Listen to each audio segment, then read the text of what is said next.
Assalamualaikum warahmatullahi wabarakatuh.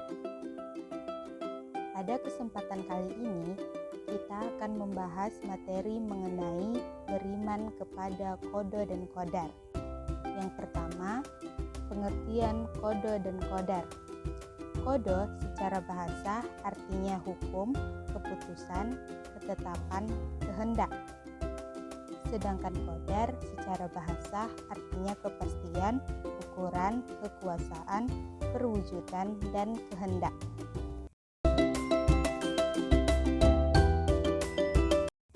Jadi, qada adalah ketetapan Allah terhadap segala sesuatu sejak zaman azali. Zaman azali yaitu zaman ketika segala sesuatu belum tercipta.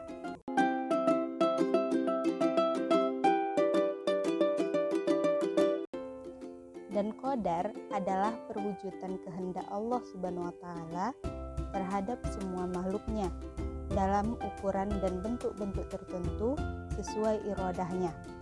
Jadi sesuai dengan kehendak Allah. Nah, coba diperhatikan.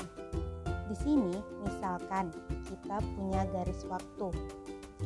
Inilah yang kita namakan sebagai masa azali, yaitu masa di mana Allah Subhanahu wa Ta'ala belum menciptakan segala sesuatu.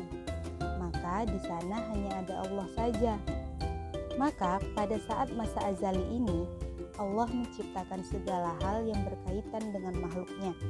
Inilah yang kita namakan sebagai qada.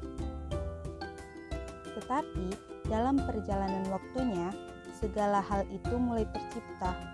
Maka manusia itu mampu merubah beberapa nasibnya melalui ikhtiar dan doa. Kemudian setelah terjadi hal tersebut, maka inilah yang kita namakan sebagai qadar. Misalkan, contohnya, Dian ketika lahir ini memiliki rambut yang keriting. Nah, ini qadanya. Kemudian, Dian ini pergi ke salon. Dia meluruskan rambutnya di salon, dan ini yang kita namakan sebagai ikhtiar. Maka rambut Dian setelah dia pergi ke salon ini menjadi lurus. Ini yang kita namakan sebagai qadar. Tapi tidak semua qada itu dapat diubah. Ada beberapa qada yang tidak bisa diubah.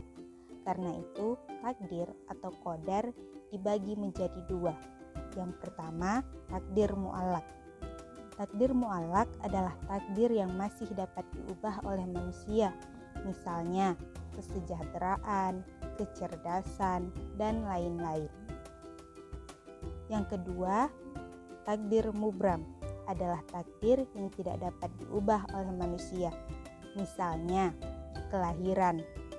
Seseorang tidak bisa memilih kelahiran dari ibu yang mana, ayah yang mana, itu tidak bisa.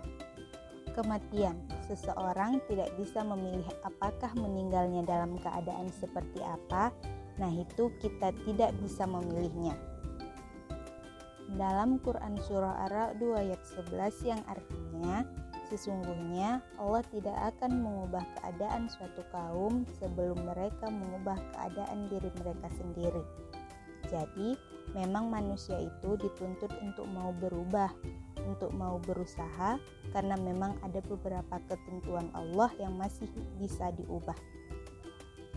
Yang terakhir, adapun hikmah beriman kepada qada dan qadar. Yang pertama, selalu bersyukur atas semua pemberian Allah. Yang kedua, selalu rendah hati bahwa segala sesuatu terjadi berkat kehendak Allah Subhanahu wa Ta'ala. Ketiga, selalu berjiwa optimis dan tidak putus asa. Dan yang terakhir, membiasakan diri untuk bersikap sabar dan tawakal. Demikianlah materi yang dapat saya sampaikan. Semoga bermanfaat untuk kita semua. Terima kasih. Assalamualaikum warahmatullahi wabarakatuh.